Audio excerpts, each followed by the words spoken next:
Now, to wrap up Africa's first G20 summit and how it will help advance the continent's agenda, we joined in studio by Wits Governance Associate Professor William Gumede, as well as political analyst Asanda Ngoasheng. Good to have you both on the program this evening. Prof, I'll start with you. South Africa has put out the G20 declaration right at the start of this meeting, which also seems to break away from tradition here. Why do you think Pretoria took such a stance? Yeah. Thank you for having me, and good evening to the viewers.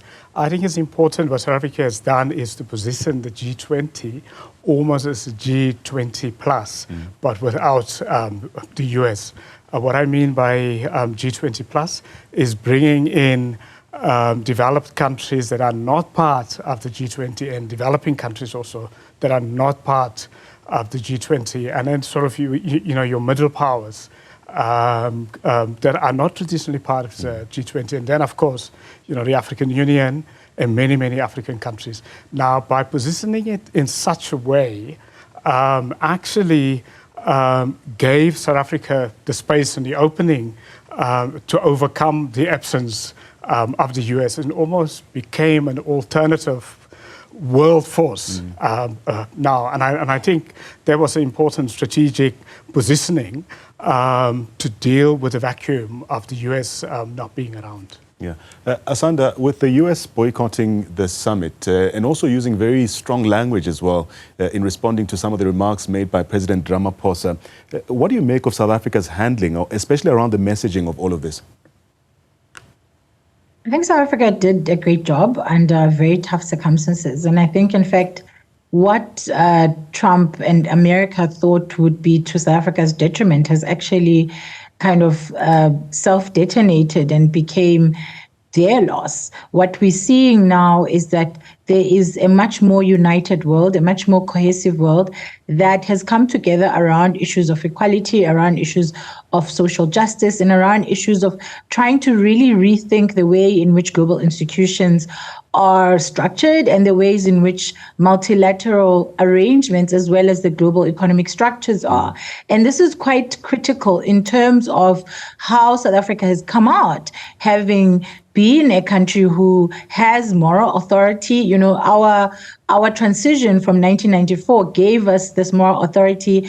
Our taking the Palestine case to the ICJ continued this moral authority. And here we are now having hosted the G20 successfully. And in fact, it looks like the absence of America was actually the best thing for bringing a cohesive and a fully engaged world grappling with what to do and who we are in this post-COVID world. And that's an opportunity that America missed. It didn't contribute to this post-COVID world emergence. It didn't contribute to this, engagement on climate finance, engagement on debt restructure, all important issues that it now has to either carry or reject. And this will be to its detriment if it rejects, because it's going to have to engage with, the rest of the world on why it's rejecting it. And it's going to have to explain to the rest of the world why it's taking a different kind of baton to the one that was handed over to it. So I think this was an own goal for the US, and I think it was a great goal for South Africa.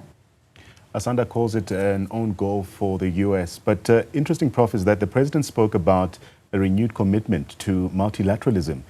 Given how divided global powers are right now, does that message really hold? Multilateralism is under challenge right now. I mean, we know a specific epoch. It's almost, we've got a great disruption. I would call it a great disruption. US President Donald Trump, with his sweeping trade tariffs against friends and allies of the US, so it's not just against South Africa, has upended global rules. And the American first approach has also undermined multilateralism. So it really is under challenge now. And of course, also the Russia-Ukraine war also undermined its multilateralism, including the Gaza conflict. Now, by positioning the G20 much more inclusively by bringing in, as I said, non-traditional G20 members, I think it gives an opening for multilateralism, and it's a very weak opening, but it's still an opening. If South Africa did not make it a G20 plus, I think this may have been the end of multilateralism. So essentially, what our positioning of G20 did, it gave us hope to continue with multilateralism, because multilateralism for smaller countries is absolutely important. For the world, it is very, very important. Yeah, Asanda, interesting for me as well is to see South Africa, or rather South African political parties also reacting or pushing back against the White House's comments, saying that Cyril Ramaphosa is running his mouth. What does that moment tell us about the country's political mood, if you will? Well, South Africa, you'll know from social media that everyone will tell you that South Africans can attack each other to the ends, but the minute somebody from outside of South Africa begins to attack any sector of South Africa, you will have South Africans united against you, even if they were fighting just 30 seconds before. And so South Africans do have a history of coalescing and rallying behind each other in moments like this, because everybody understands that whatever win there is for whatever leadership we have is a win for South Africa. And we can't really separate ourselves as citizens as well as political parties and everyone in this country really from any gains that South Africa makes. And so we do often, push back on narratives that seek to misrepresent us. We've seen, for example, Afrikaners even coming out and saying not in our name, refuting the white genocide myth that Donald Trump continues to make as a way to ensure that, this narrative and this myth doesn't continue, and that this narrative and myth is challenged by the very people who, Donald Trump and his allies claim are the ones who are harmed. Yeah. Prof, South Africa stood very firm, especially on not handing over the G20 presidency to a junior U.S. diplomat. Let's speak about this. What does that say about how confident we are becoming, especially on the world stage? The fact, obviously, as a country, we can never act on it on our own in the context of G20. That is very important, I think, for viewers to understand that. When we act, it has to be in tandem with other countries, and that's very, very important. So it is very, very likely that our presidency had consulted with the other players, the other G20 members, and so on. And it's very, very likely this was a consensus approach. I don't think it was just a defiant from a South African point of view. I think it's very, very likely that it's a consensus approach, because the G20, once you've got to the summit, it then becomes a consensus, and a declaration is always a consensus a project. I don't think, though, and I know there has been a lot of talk around these declarations. Declarations at the end of the day, I don't think is as significant. I think what is significant is the year of the presidency that the country implement and raise the issues that needs to be raised for its own national interest and also for global interest. That, for me, is the most important thing. A declaration after that is just really is when everyone comes together and issue a statement and so on. So I don't think it is as important, because every G20 would have a declaration at the end of the day. Asanda, it was very interesting that South Africa really pushed the Africa and Global South agenda quite loudly at this year's meeting. From your perspective, especially with the bigger powers pulling in different directions as well, did that message really resonate deeply with the international powers as well?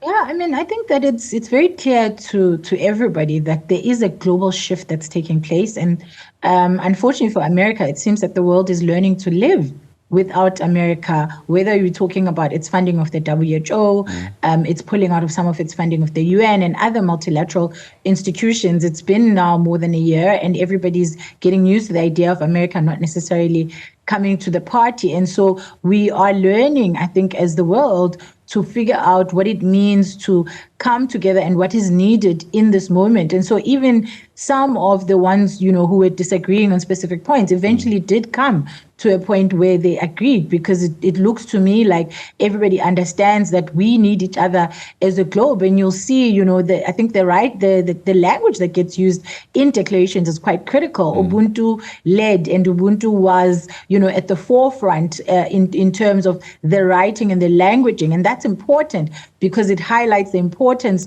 of working together, and it reinvigorates our belief in multilateralism and the importance and power of multilateral institutions when we come together. And I think, unfortunately for America, all that the absence did is that it actually reaffirmed and re-engaged the shift, whether you're talking about the EU now having better relations with BRICS countries, because this essentially became a big BRICS EU, and the other countries' conversation and engagement. And that's something that wouldn't have been so possible with the US. And the US would probably have pushed for a much stronger stance by the so-called creditor countries, which we didn't see as much as I think there would have been if the US had been present. And so they gave us the space, and they gave us, the opportunity to come together as the world and to reaffirm that we understand that we need each other, even though America doesn't seem to have that lesson that we as the rest of the world understand. And I think it's going to be difficult for the US actually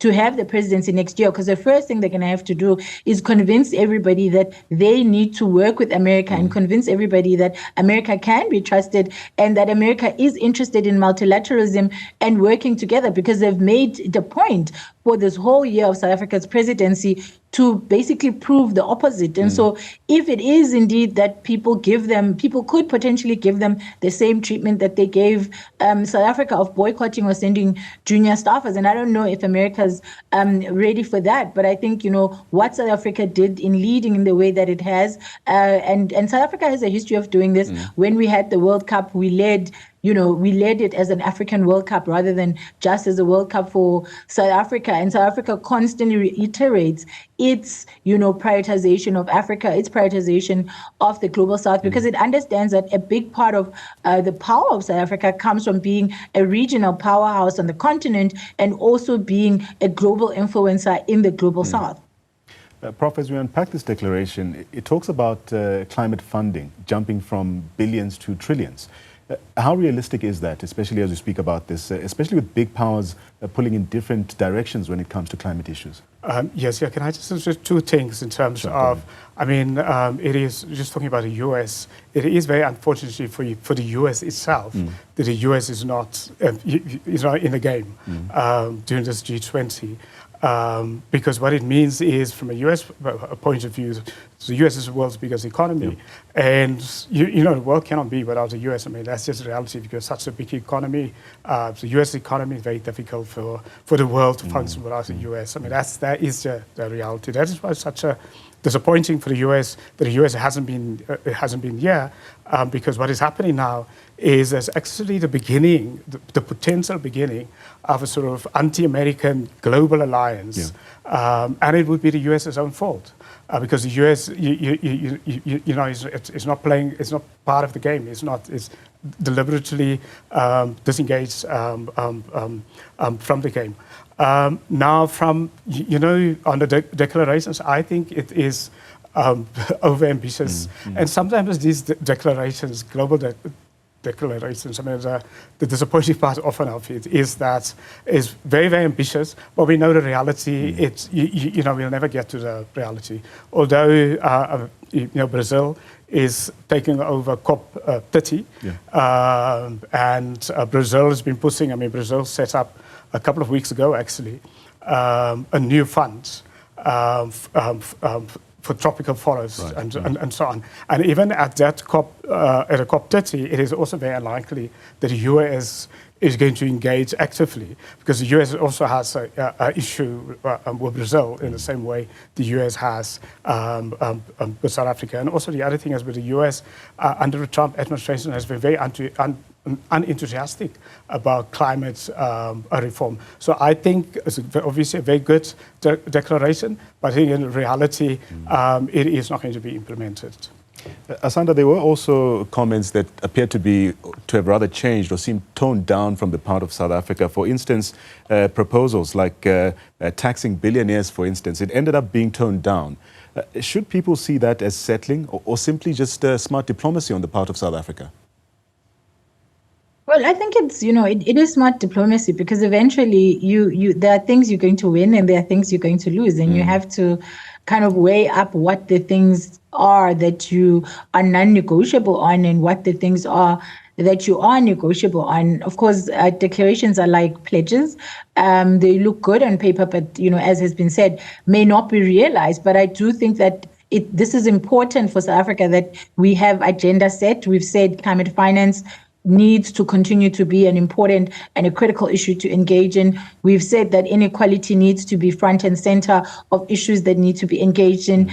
And we've said that, the restructure of global economic systems needs to be front and center. And those are quite powerful and important statements to make, and it's amazing that South Africa managed to get the level of consensus that it did on these, or like each of these topics is quite difficult to navigate and engage so many countries on and get the level of consensus that we managed to get. So even if none of it is implemented to the full extent of the ideal, the fact that these conversations are happening, the fact that there's this level of consensus, at least at a kind of dialogue level, is critical, because what happened, at the G20 this year is that a new conversation emerged of what post-COVID, post-America abandoning its post as a superpower or leading, influencing voice in multilateralism is going to look like. And that is critical, because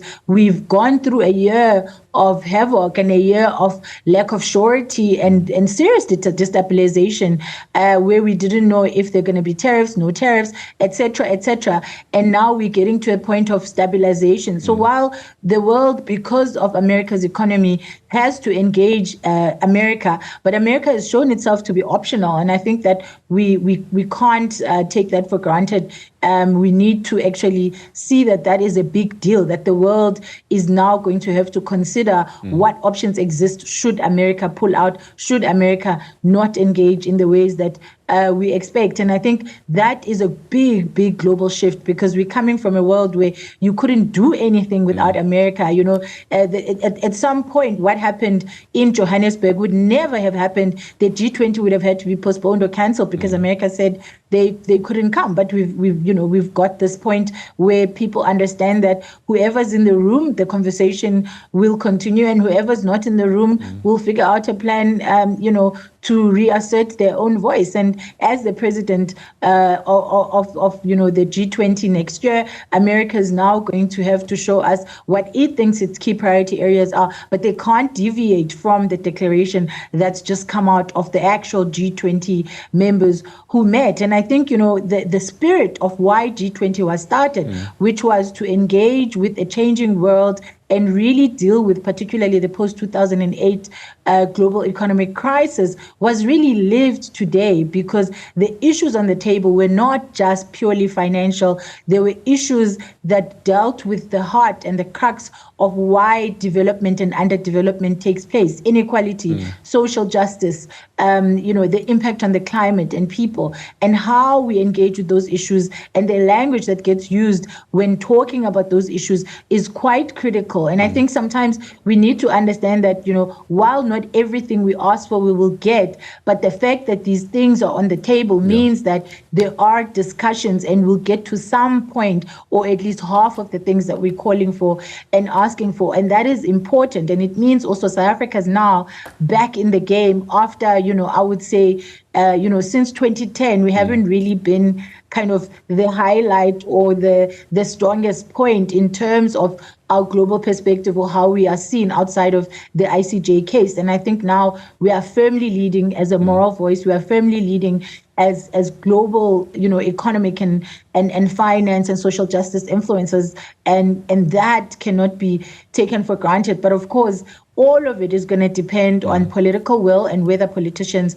are willing to work hard to actually make all of these things come to life. And I think just one important thing I want to mention is that, South Africans have said that they've seen that the ANC can deliver clean streets, can deliver safe streets. And so the ANC is going to be under a lot of pressure to deliver that for the next 5 years. And so I really hope that, everybody that has worked on this will be inspired to actually put our best foot forward as a country and showcase this level of service delivery, this level of, global thinking and influence into the future.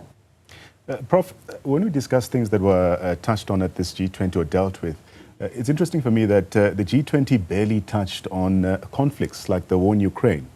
What does that cautious approach then tell us about the tensions among member states? Yeah. I mean, just to repeat it, that, every country that gets the president of the G20 and the US now can set up their own agenda. They don't necessarily need to follow the previous agenda.